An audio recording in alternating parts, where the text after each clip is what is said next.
Tekan tombol subscribe dan tekan tombol lonceng untuk mendapatkan notifikasi video terbaru dari kami. Selamat mengikuti.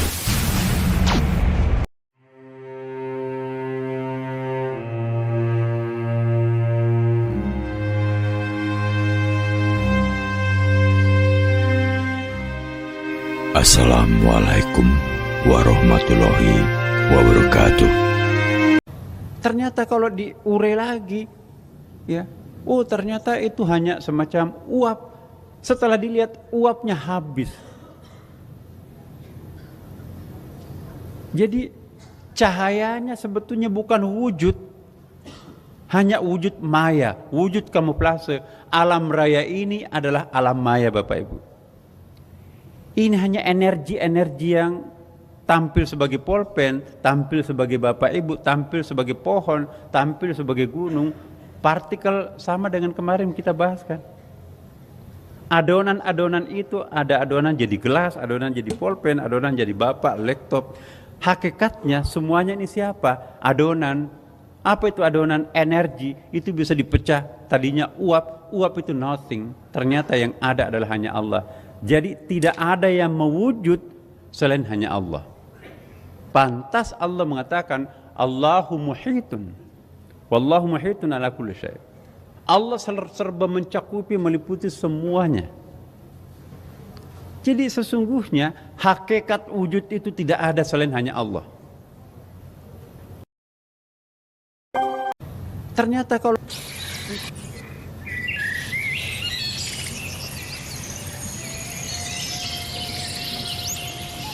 ya, idza fataha laka wajhatan min at-ta'arrufi fala tubali ma'aha in qalla amaluka fa innahu ma fatahaha lak illa wa huwa yuridu an yata'arrafa ilayka alam ta'lam anna at-ta'arrufa huwa muriduhu alayka wal a'malu anta muhdiha ilaihi wa aynama tuhdihi ilaihi mimma huwa muriduhu alaihi. Perhatikan artinya. Apabila Allah telah membukakan salah satu jalan ma'rifah, pengenalan diri kepada Allah, bagimu, saya ulangi, mohon dihayati. Apabila Allah telah membukakan salah satu jalan ma'rifah, mengenal Allah bagimu, maka jangan hiraukan mengapa itu terjadi, walaupun amalmu masih sangat sedikit sekali. Allah membukakan pintu itu bagimu hanyalah karena Dia ingin memperkenalkan diri kepadamu. Tidakkah engkau mengerti bahwa makrifah itu merupakan anugerahnya kepadamu? Sedangkan engkau mempersembahkan amal-amalmu kepadanya. Apalah artinya apa yang engkau persembahkan kepadanya itu dengan apa yang dianugerahkan Allah kepadamu. Ini saya ingin mengingatkan kita semua. Semua kita yang di masjid ini pasti pernah melakukan dosa, bukan? Tidak ada di sini manusia suci di masjid ini. Bahkan mungkin pernah kita melakukan langganan dosa besar sepanjang waktu. Lupakan itu semuanya, kata Ibnu Athaillah. Apabila Allah telah membukakan salah satu jalan ma'rifah, ini penting ma'rifah, mengenal bagimu. Apa itu ma'rifah, Bapak Ibu? Tasawuf. Jangan hiraukan mengapa itu terjadi. Walaupun amalmu masih sangat sedikit sekali, Allah membukakan pintu itu bagimu hanyalah karena Dia ingin memperkenalkan diri kepadamu. Bagaimana makrifah itu bisa diperoleh? Ayat-ayat yang mendukung begini. Yarfa'illahu alladhina amanu minkum walladhina utul ilma darajat. Ya.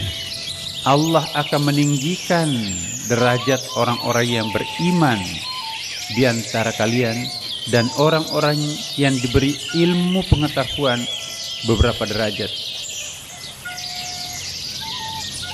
Mohon maaf Bapak Ibu, tetangga kita, saudara kita, sahabat kita, kerjaannya di masjid, puasa Senin Kamis, tapi tidak pernah mencari, menuntut ilmu, tidak pernah mengupgrade, mengembangkan ilmu pengetahuannya. Dia tidak tahu siapa yang dia sembah. Dia tahu pokoknya aku menyembah, katanya Allah. Allah seperti apa? Tidak pernah. Makanya itu orang yang tidak bisa belajar sebaiknya memang mempunyai tarekat agar bisa diajari oleh mursyidnya. Tetapi pernah kita bahas, orang-orang tertentu tidak perlu mursyid. Apabila orang itu mampu belajar sendiri, diberikan kecerdasan oleh Allah, apalagi ada majelis-majelis taklim yang biasa diikuti, maka itu sebetulnya sudah lebih tinggi daripada tarekat. Tarekat itu para petani yang tidak pernah ada waktu membuka buku, buta huruf, maka dia ikut tarekat. Tarekat itu sibuk berdagang, nggak ada pernah waktunya untuk belajar ngaji, maka dia perlu pembimbing mursyid. Bapak Ibu, alhamdulillah ya, intensif melakukan pengkajian.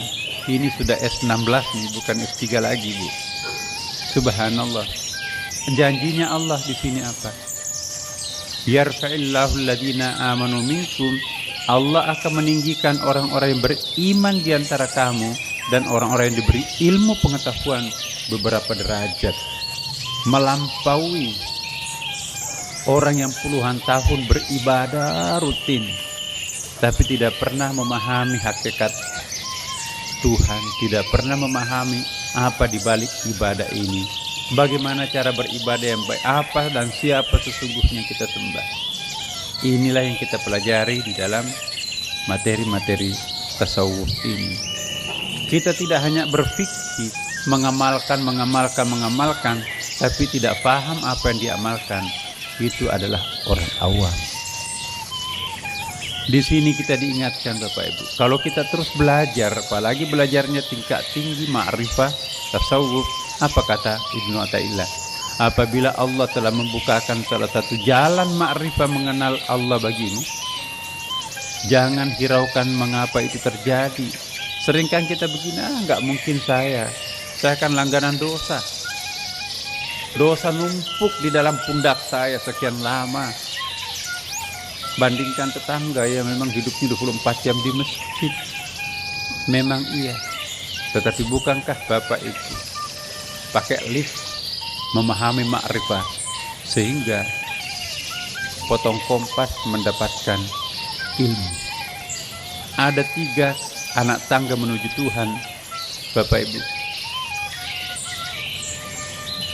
Insya Allah kalau kita menempuh anak tangga ini pasti akan sampai. Dan semua agama mempunyai 3 anak tangga ini. Sepakat, mau Hindu, mau Kristen, Katolik, Protestan, Hindu, Buddha, Konghucu, ahli perbandingan agama, persamaan semua agama ialah semua agama ingin memboyong umatnya secepat-cepatnya mendaki langit. Nah, ada 3 jalan menuju langit. Yang nomor 1 paling cepat Bapak Ibu ialah ma'rifah, pengenalan terhadap Tuhan. Jangan hiraukan 20-30 tahun yang lampau langganan dosa. Sebesar apapun dan selama apapun kita berdosa, kalau kita hadirkan diri kita kepada Allah Subhanahu wa taala, Allah akan tampil sebagai Tuhan yang Maha Pengampun, Maha Pemaaf, Maha Penerima Taubat. 3 Asmaul Husna-nya itu. At-Tawwab, Allah Maha Penerima Taubat. Al-Afu, Allah Maha Pemaaf. Al-Ghafur, Allah Maha Pengampun.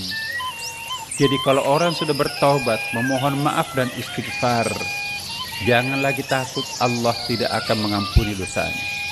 Sampai dikatakan oleh para sufi, orang yang sudah bertaubat, memohon maaf dan mohon ampun, masih saja ragu terhadap dosa-dosa masa lampaunya, itu sama dengan menuduh Allah tidak Maha Pengampun, tidak Maha Penerima Taubat, dan tidak Maha Pemaaf.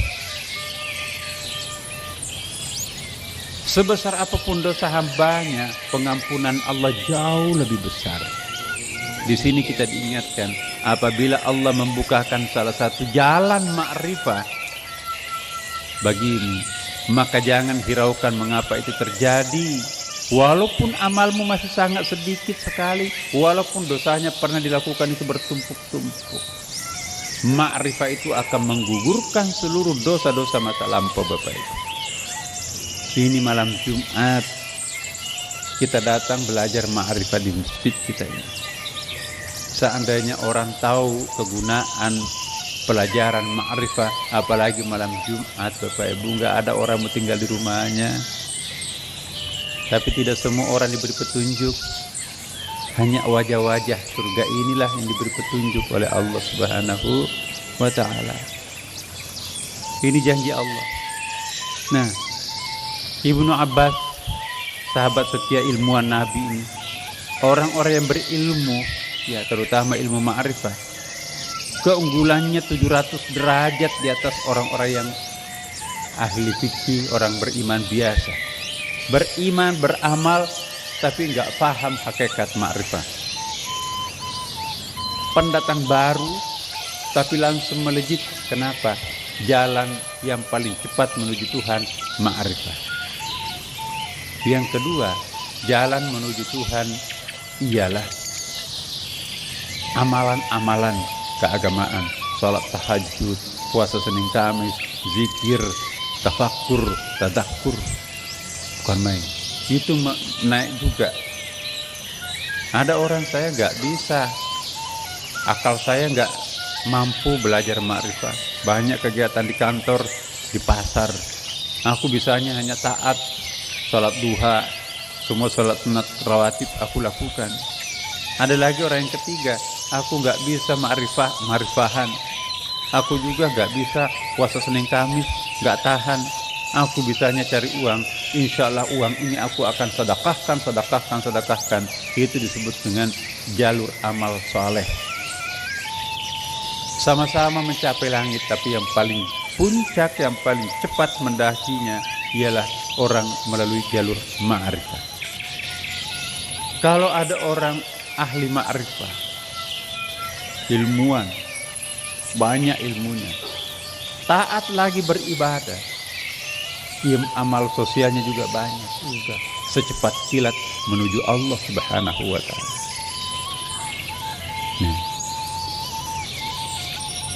Subhanallah.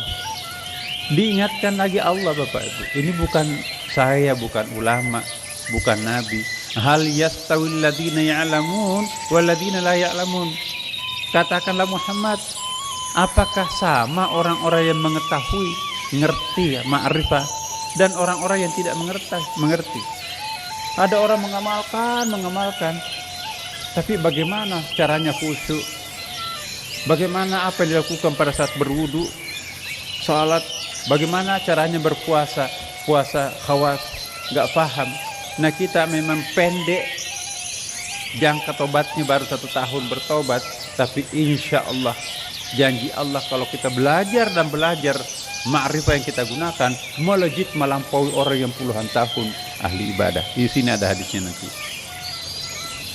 Innama yasallahu min ibadihi ulama. Yang saya garis bawahi, yang paling takut kendaraan yang paling cepat, secepat kilat menuju Tuhan ialah ketakwaan, ketakutan.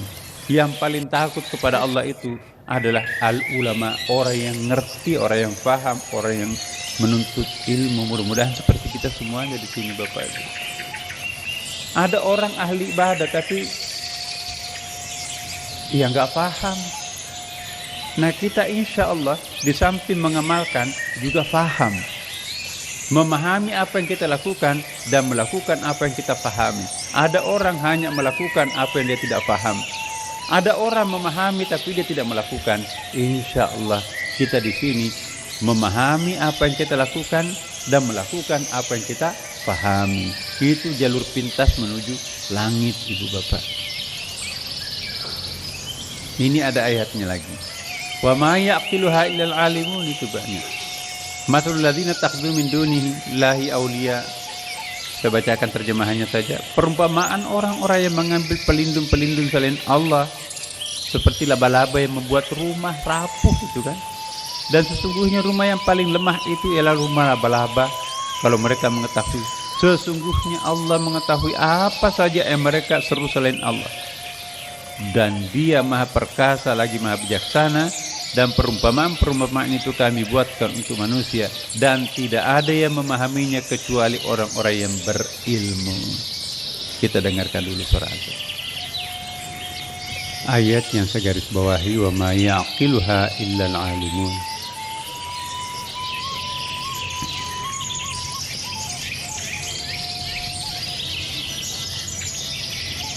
Artinya tidak ada yang memahaminya kecuali orang-orang yang beriman. Jadi nggak bisa Bapak Ibu mencapai puncak ketinggian kalau tidak belajar.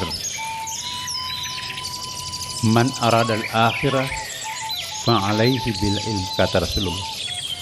Barang siapa yang menghendaki ketinggian martabat di dunia, harus kata kuncinya dengan ilmu pengetahuan. Wa man aradal akhirah fa'alaihi bil ilm, barang siapa yang ingin mencapai ketinggian martabat di akhirat juga dengan ilmu. Wa man arada bainahuma wa man aradahuma, barang siapa yang menghendaki kedua-duanya, maka dia harus dengan ilmu pengetahuan. Jadi Bapak Ibu, memang pesan Rasulullah benar, tuntutlah ilmu minal mahdi ilal lahdi, dari ayunan buayan itu sampai ke liang lahat. Ibu-ibu, bapak-bapak, jangan pernah berhenti belajar. Ya. Berkah ibadah. Al-ulama'u warasatul anbiya. Kalau orang sudah pintar itu namanya ulama. Itu sudah menjadi ahli waris Nabi loh. Ahli waris spiritual Nabi ialah para ulama. Siapa ulama itu? Bukan saja yang duduk di sini memimpin salat, Bapak. Siapa yang memahami ma'rifah, hakikat Allah, itu sudah ulama. Jangan memandang enteng dirinya sendiri. Barang siapa yang sudah memahami ma'rifah, apa kata ulama dan ini? Mayuridillahu bihi khairan yufaqihu fid dini wa yulhimuhu rusyda. Hadis muttafaqun alaih, Bukhari Muslim ini. Barang siapa yang dikehendaki Allah dengan kebaikan, kemuliaan, maka Allah akan menjadikannya itu pandai mengenai agama dan dia dililhami oleh petunjuknya. Ada dua kata di situ, Ibu, Bapak. Barang siapa yang sudah sampai ke tingkat ma'rifah akan dapat bonus divine knowledge, diilhami. Gak mungkin orang yang tidak pernah belajar, basicnya gak ada, dapat ilham. Pangkalan penderatannya itu adalah pengetahuan. Percuma Allah menurunkan ilham kepada orang yang tidak bisa menggunakan potensi ilham itu. Nah, bonus yang paling istimewa kalau kita kuat dan rajin belajar ilmu-ilmu tentang kema'rifahan, tasawuf, maka Allah akan memberikan bonus. Saya ingin bertanya, jujur jawab, jujur juga Bapak Ibu. Terbukti enggak apa yang dikatakan Nabi dalam hadis sahih, Sangat sahih muttafaqun alaih. Di sini dikatakan barang siapa yang dikehendaki Allah, jadi itu petunjuk. Orang terpilih yang datang di sini untuk belajar, ya, yufaqihu fid dini, ya, akan menjadikannya ia pandai mengenai agama, diberikan ke pemahaman yang baik tentang agama. Barang siapa yang memahami pemahaman agamanya yang bagus, barang siapa tingkat makrifahnya terhadap Allah, Nabi, hari akhirat, persis seperti apa yang kita pernah bahas tahun-tahun yang lalu, 16 tahun di sini, ia diilhami petunjuknya, wa yulhimuhu rusda. Ibu tanpa pernah belajar, tanpa pernah membaca, tapi kok tiba-tiba muncul kecerdasan dari batinnya, dari benaknya. Siapa yang membisikkan itu? Tiba-tiba muncul kearifan, ini yang harus saya lakukan, ini yang aku harus katakan, ini yang harus saya sikapi. Tiba-tiba ada feeling, aku nggak mau ke sana. Begitu kita nggak ke sana, untung saya nggak ke sana. Masalah muncul kalau saya datang. Tadinya mau tidur enak, nggak, aku mau ke sana. Untung aku hadir, kalau aku nggak hadir pasti menyesal. Siapa yang memberikan bisikan-bisikan gaib seperti ini? Inilah yang disebut dengan ilham. Ilham itu tidak mesti harus dalam bentuk kata-kata. Ilham itu adalah pengayaan inisiatif. Contoh orang-orang yang mendapatkan ilham dikagumi oleh orang-orang di sekitarnya. Mohon maaf kalau saya salah Bapak Ibu. Orang yang rajin ke masjid Sunda Kelapa pasti sering dimintai pandangan oleh lingkungan masyarakatnya. Terkadang ada orang lebih tua, bagaimana ya seperti ini. Dan kita nggak tahu kok tiba-tiba, nggak pernah baca kitabnya, nggak pernah baca ayatnya, hadisnya, tiba-tiba keluar jawaban yang bisa memberikan kepuasan terhadap orang itu. Itulah yang disebut dengan wa yulhimuhu rusda. Allah memberikan ilham dalam bentuk petunjuk. Jawaban kita yang diberikan kepada orang itu pas banget ya. Pak, maaf, persis benar apa yang ibu katakan. Kita juga bingung, apa sih yang saya katakan? Rasanya gak ada yang istimewa kan ibu? Bagi kita itu biasa-biasa, tapi orang yang diberikan pandangan itu luar biasa baginya. Ciri-ciri ilham itu kita nggak sadar kalau ini ilham, tapi bermanfaat orang lain. Kita seringkali dipandang ditempati curhat oleh tetangga, oleh mantu, mertua, anak, siapapun. Ya. Orang yang memahami makrifah Bapak Ibu diberikan berkah pada wajahnya, terdorong seperti magnet orang di sekitarnya untuk bertanya. Ya. Tapi jangan salah juga ibu. Ibu pasti juga sering dimintai bantuan. Sebetulnya bukan itu yang dia minta. Dia minta sesuatu apapun yang ada miliki, ya ibu bapak miliki. Salah alamat kamu. Saya bukan orang yang mencari uang. Saya udah pensiun. Kok kenapa minta? Sebetulnya bukan materi yang dia minta. Dia tersedot oleh pancaran wajah kita yang sangat-sangat sakral itu baginya. Ya karena biasanya kalau orang minta itu adalah materi. Sebetulnya nggak dikasih pun juga nggak apa-apa. Yang penting itu bukti bahwa ada orang butuh terhadap kita.